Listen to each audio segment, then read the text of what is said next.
Nintendo composer back in the day.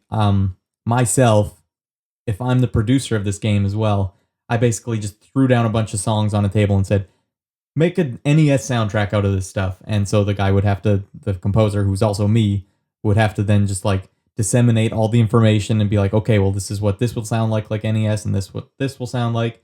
So it was a long process. The writing process for Anomaly was like from start to finish, about 4 years, just under 4 years.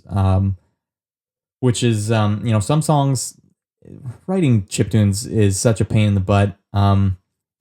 Writing one song will sometimes take, or like a song on the album called Four Lights took me at least 50 hours to write and hundreds of revisions.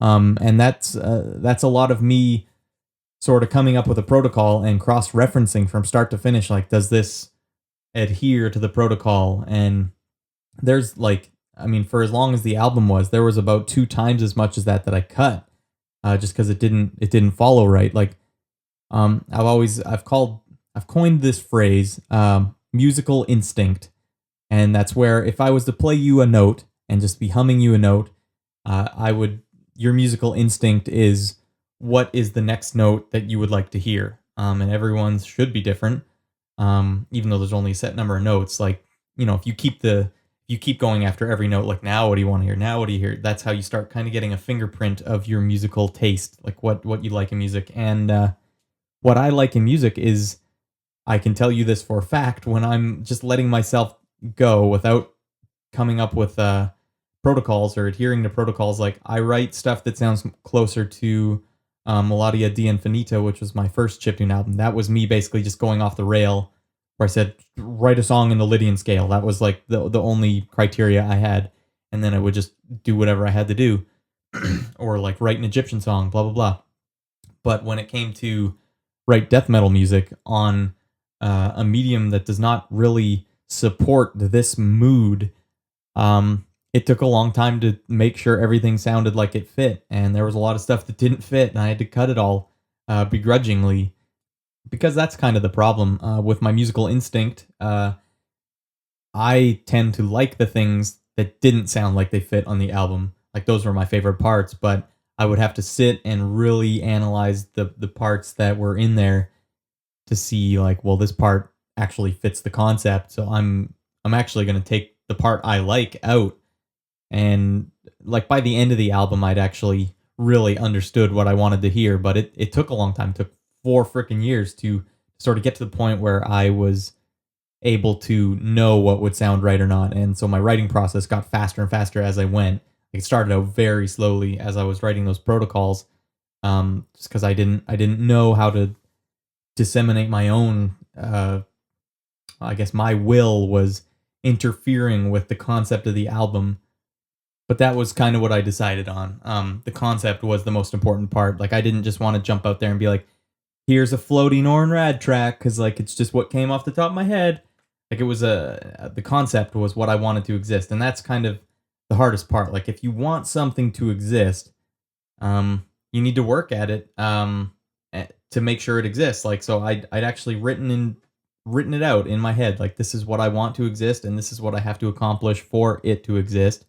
And I kind of also didn't want it to exist if it wasn't going to be as good as it could be, and not in like a bragging way, in like a detail oriented way. Like, I made sure I knew enough about death metal music, or like the techniques they used, that I could recreate them accurately, so that a death metal fan could at least listen to it and be like, well, technically that's the drum riff, or like that's what you would hear in a song structure, but like, it's obviously not death metal, it's a chiptune. So that's their take on it. And then a chiptune person might be like, well, yeah, technically this is a NES chiptune, but like, I don't really like this death metal aspect, because like, that's not what chiptunes sound like.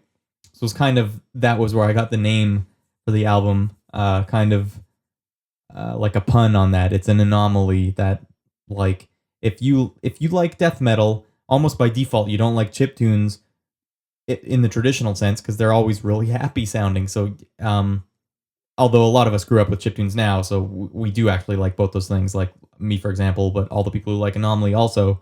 But if you get like a traditional death metal guy, like 40 years old now, he didn't really play a lot of Nintendo, he probably does not like chiptunes by default. So, and the other way around too, like you get a lot of chiptune people that are into really happy sounding stuff, like even electronic dancing stuff. They don't necessarily like death metal by default either. Um, so I was kind of writing it authentically from both angles in a way that would make neither side happy with it. And then the people that do like it are the people that have this need to listen to chiptune music and death metal music and like them both at the same time. So it really fits. Like, not only is chiptune kind of a like a already a niche market of people, well, not a market because it was a free album, but a niche group of people. Death metal, also a pretty niche group of people. Like, they don't represent a huge portion of the general public. And then you write an album that, from that group of people, those two groups, is also niche for them. Like, now the people that like both of these together, you get a super small group of people. And I wanted it to be so true for those people that like both sides of them could enjoy it. Like, this is death metal and this is prog and this is NES music and this is super sciencey lyrics, and like they're actually pretty accurate and legit. I wanted it from like all fronts to be an authentic album.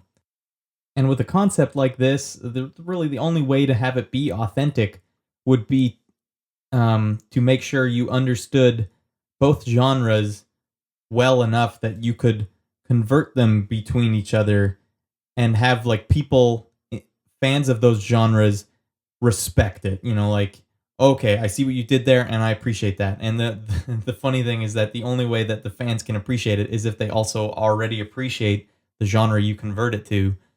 And if you get weird, like I always have a problem where if music is I think traditionally, if people were to try and do something like this, they'd be like, okay, I'll write a death metal part and then I'll write a chiptune part and then I'll just splice them together. Like, what is that? Damn, I can't remember the name of the band. Is it like Attack Attack or something? The originators of crabcore guitar playing, where it's like basically like metalcore for a minute and then just straight up techno dance for a minute and then metalcore for a minute. And if you take that concept, I hate that. I hate everything about that idea of writing. But I would almost love it if they were like, well, let's write the metalcore song in the dance format. Like, that's what I was trying to do with Anomaly, was like not have them be a separate thing, but be like, well, if you know how to write metalcore or if you know how to write death metal, well then I want to hear you write it with something else. And that's basically the divide here. You have the instrument and you have the genre. And a lot of people always get chiptunes. The thing about chiptunes is they are a genre and an instrument, like depending on like how you're using them. And so in this case, I was using them as the instrument, but I was using the genre of death metal. So I had to learn everything I could about death metal so that I could write death metal with this instrument that was not native to death metal. And I wanted to make sure that when I did that, that it was authentic enough that like you could say, well, that is death metal on this instrument, but like some people would be like, but I hate that. And that's fine with me.